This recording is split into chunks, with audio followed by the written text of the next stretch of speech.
Howdy, howdy, howdy, it's the Rodfather 916. If you like reality TV, you're likely watching Bravo. The big news this season on Bravo is Next Gen NYC.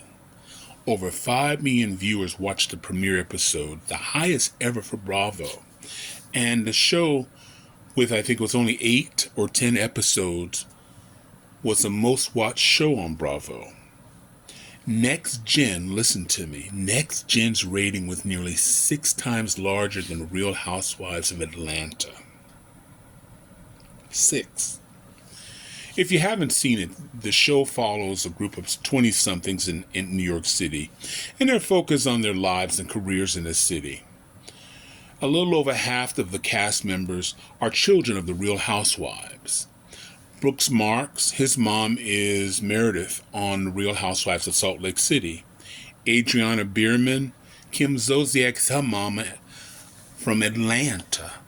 So is Riley Burris' mama, Kim Burris from Atlanta. And then we have Gia Giudice, Teresa from The Real Housewives of New Jersey. Now you have other cast members filling out, when I say cast members, I'm saying full-time, not the friends of. Ava Dash is a model.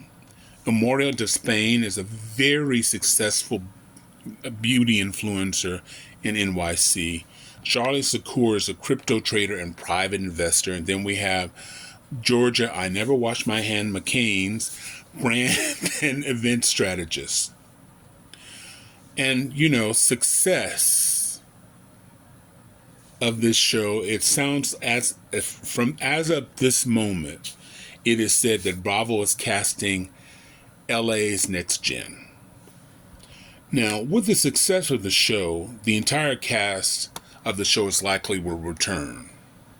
I mean, why would, with 5 million people watching the show, why would they mess with success?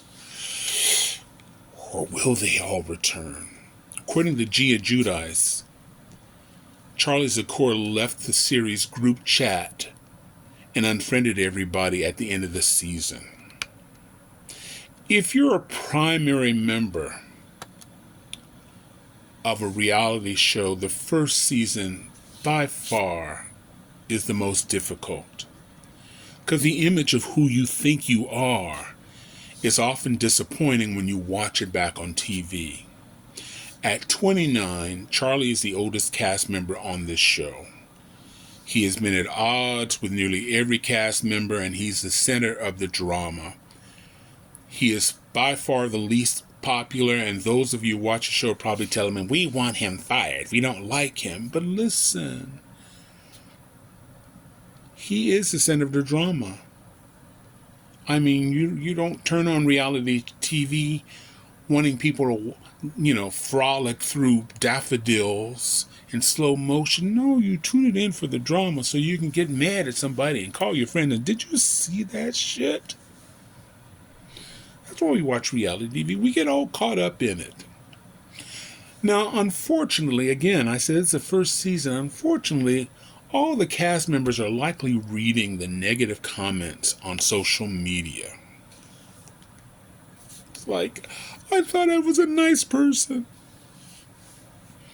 Now, on a sidebar, I think Charlie's life is quite sad. Now, he reportedly gets an allowance of $10,000 a month from his dad. Horrible life. And while he calls himself a crypto trader and investor, few of his friends actually know what he does for a living.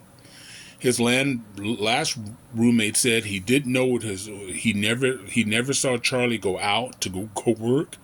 He has no idea what he does for a living because, everybody else has a 9 to 5 or whatever. Charlie doesn't.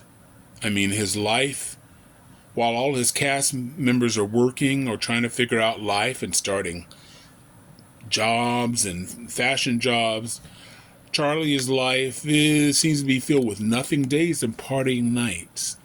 And as a person whose days, if it wasn't for social media, I'd be either reading a book or watching TV. Life needs purpose. even if that purpose is flipping a burger.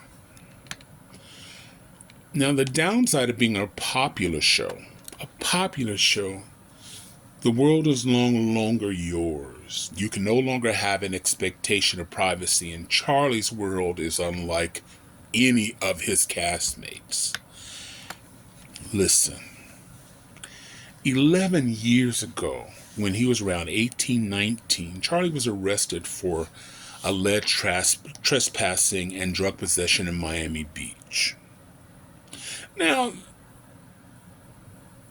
this, because of his age, was supposed to be squashed, but the U.S. Sun found it, and now that he's somebody, they're finding all this information on Charlie. And I'm going to share it with you. Now, 2 years ago, Charlie filed for bankruptcy. According to documents, he claimed to have zero assets, and he checked the box that he was unemployed. He had a debt over $35,000 split between 2 credit cards. And at the time of filing, Charlie reported an income of $1,000 a month. And if you think I'm done with Charlie, I'm not. Because of May of this year, May of 2025, well after Next Gen had wrapped, Charlie was discovered at a crime scene in Soho. A crypto millionaire escaped from a capture of a man who had been torturing him for weeks. Millionaire Michael Cartanren, I probably have that wrong, was being held at a townhouse in Soho. He was being tortured by 2 men for his Bitcoin password. Inside the house, in the townhouse, police found Polaroid pictures of Cartan tied up to a chair with electrician wire and had a gun pointed at his head. These were all on Polaroids. John Wollett, a crypto trader, was arrested.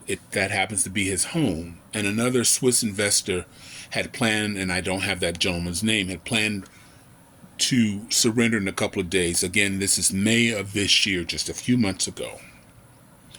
Wallace and Cartan had a prior business relationship, so that's how they knew each other.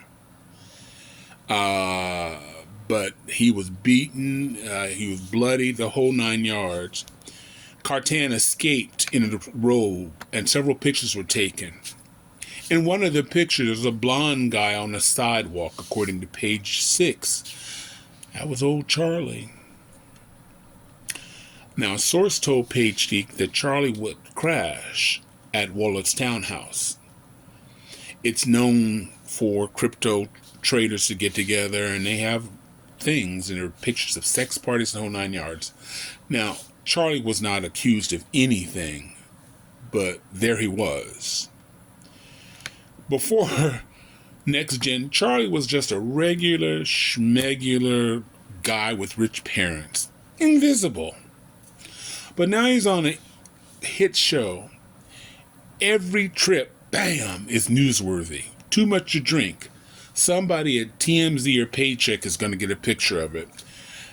And I wonder if all this notoriety and all this attention may be too much for him, in addition to, people hating him from the show. But I guess, we have to wait and see. If you haven't seen NYC Next Gen, it's streaming on Peacock.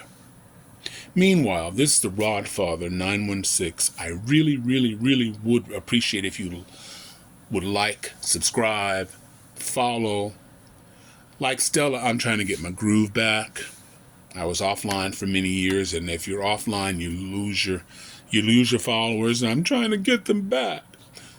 So you can find me on other sites, from YouTube to WhatsApp to Instagram to all you have to type in is the Rodfather 916.